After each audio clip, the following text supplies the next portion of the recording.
that's the sort of effort in those 4 areas of life is a basic overall kind of structure. Then another way of talking about it, and again this is a little bit more abstract, but I think it's useful to mention, what we call the 4 right efforts, which is the effort to prevent unwholesome dhammas which have not yet arisen from arising, and then from those that have arisen, finding ways to reduce or alleviate them, finding ways of bringing into one's life the good qualities that have not yet arisen, and then caring for and cultivating those that have already arisen.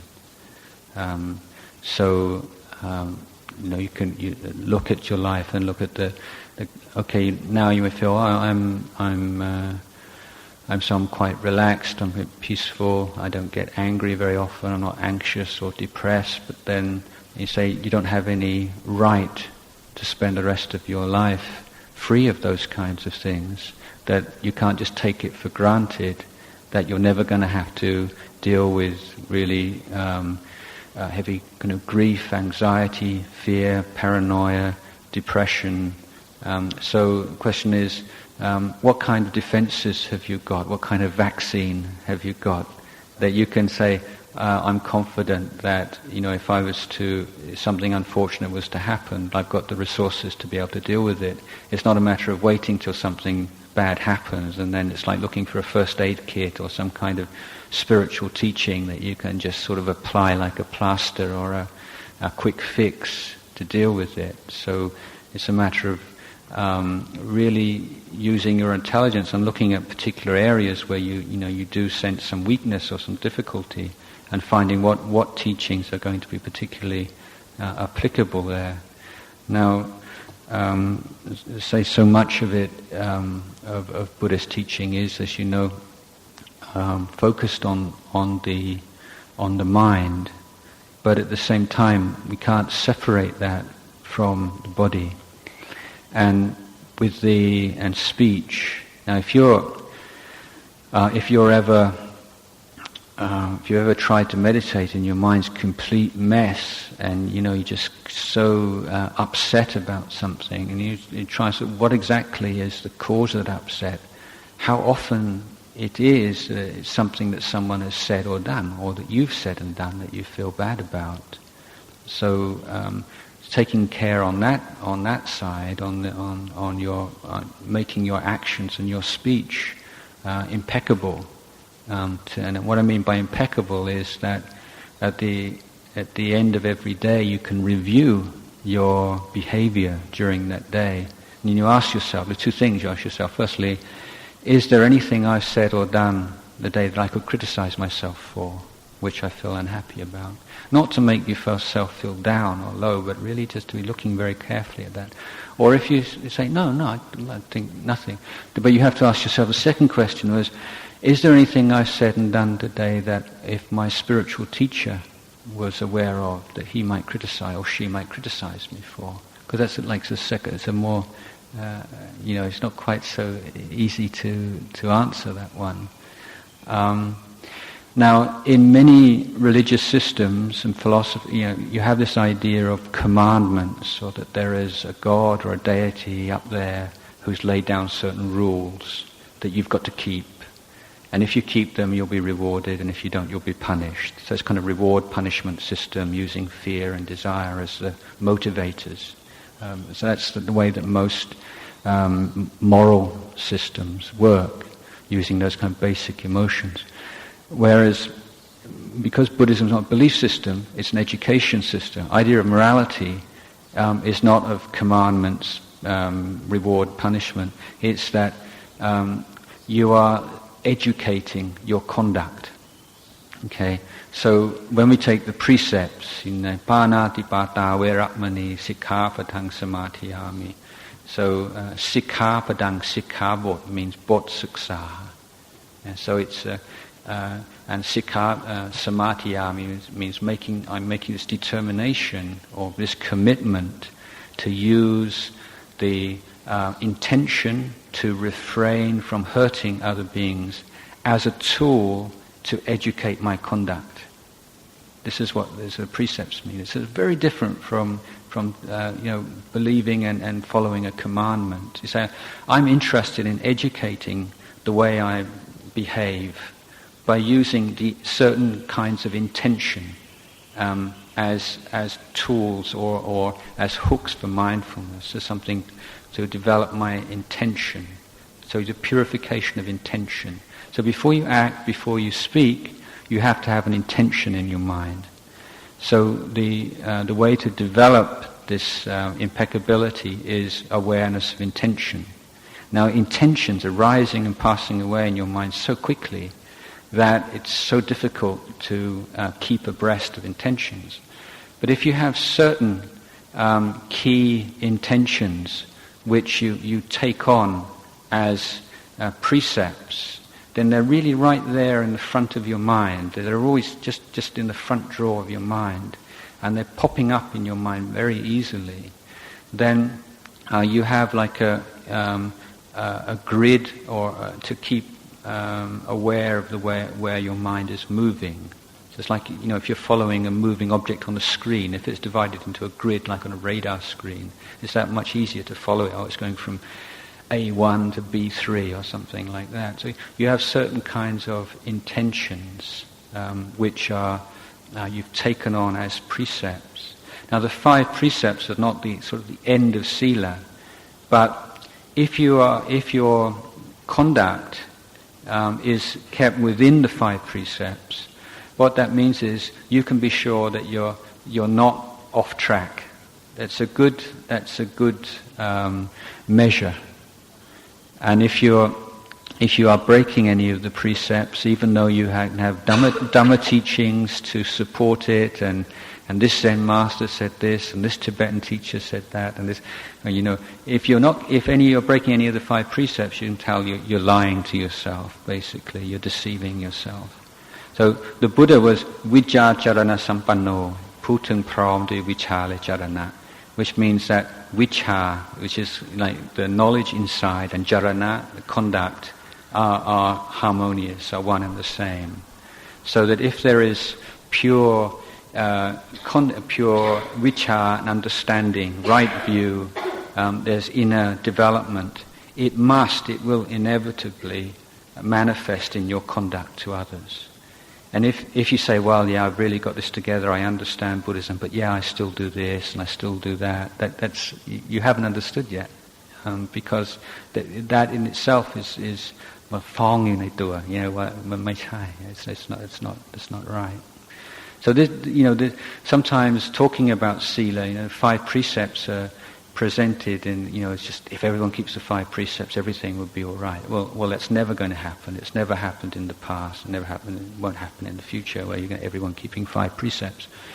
But to take it and to understand, why the 5 precepts are useful in terms of your overall spiritual development, your overall sense of happiness, self-respect, and so on, is really important.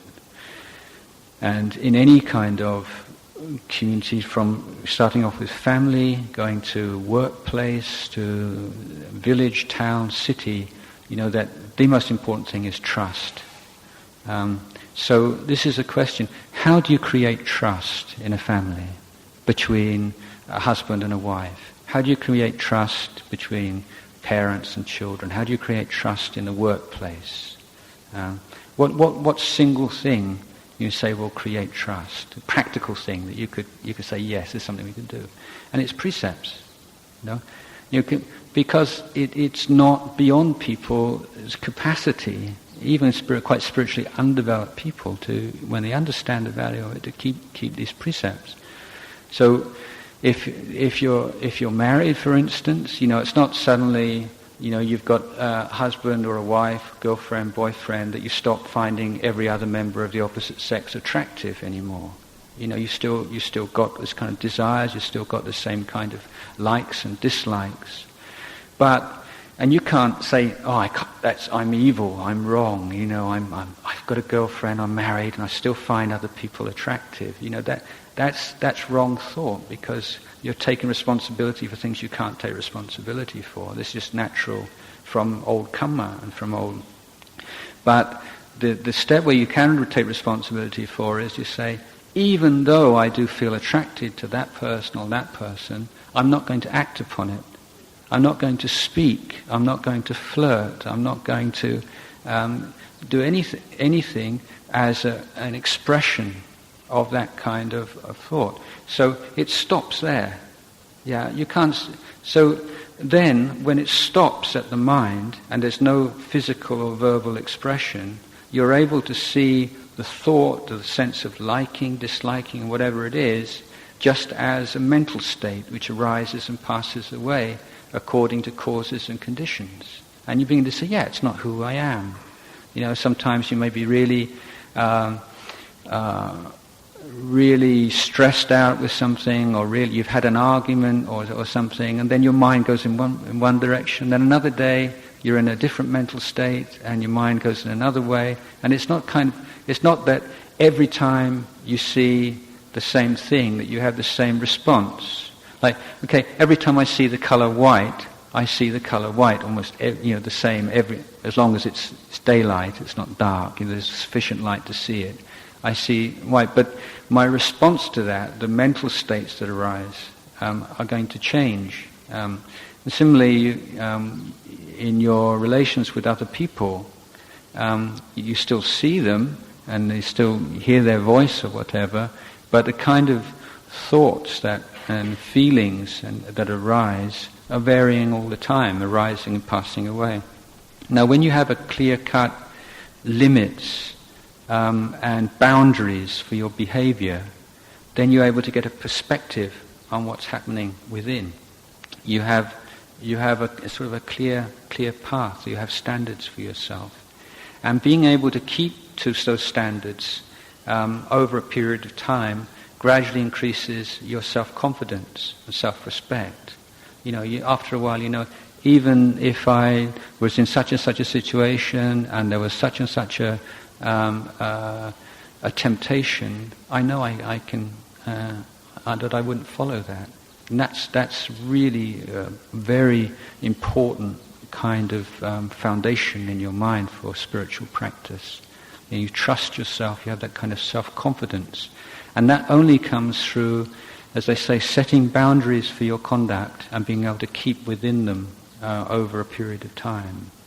So this is why precepts are important. It's not like, now I'm pure, I keep the 5 precepts, I'm special. And I think there's this wonderful teaching in the suttas that the Buddha gave, in the sutta called Sappurisa Sutta, the Satpurut, the good person, or the good man, the good woman. He said, even if you keep precepts, and then you consider yourself superior to someone who doesn't keep precepts, you're a fool. You're not a Satpurut. Even if you can meditate and you can be really peaceful and jhana, if on the basis of any spiritual attainment at all, you consider yourself superior to someone who doesn't have that attainment, then you've lost it. You're not practicing the Buddha's teachings. You're not wise. You're not a Satpurut or a Satsatri.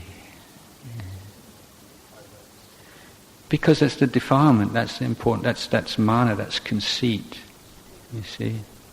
And that making separation, us and them, I'm right, you're wrong, I'm white, you're black, I'm clever, I'm smart, you're stupid. This is one of the major causes of dukkha in our life, isn't it?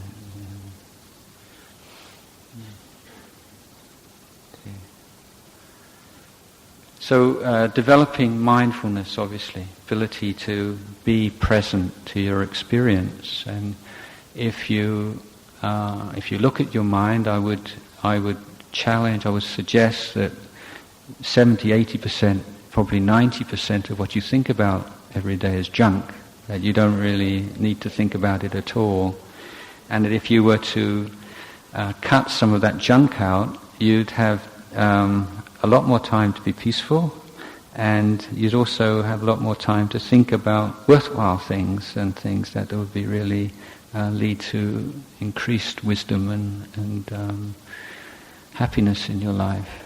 So, it's not that with meditation you just want to be someone who doesn't ever think about anything, but you don't want to be a slave of thinking.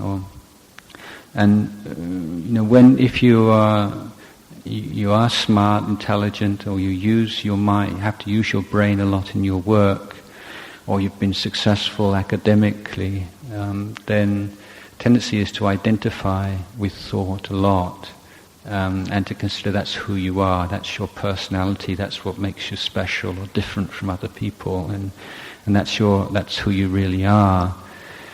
And so this is why people who've been educated, in the conventional sense, a lot often find it more difficult to meditate than people who've had much less education. So most of the great arahants in Thailand, sort of Jok Bo Si, sort of Bo Hok, So, once you've been educated beyond Bo Hok level, you're already in trouble as far as spiritual progress it gets more and more difficult. I mean, not because that's not to say that developing the intellect is wrong or foolish in any way, but that it is very easy, as I say, to identify with thought to the extent that we have this strong irrational fear of dwelling without thought, that the tendency to want to control everything becomes very strong. So these ideas of fear of lack of thought, absence of thought, fear that somehow some part of you is going to disappear, paranoia about it is a real obstacle. But to give, if that's a bit discouraging, when Western monks first started coming to Wat Bapong and living with Ajahn Chah, then he would say to them that it's more difficult for you to make your minds peaceful than many of the Thai monks who just from farm boys who've never had much formal education.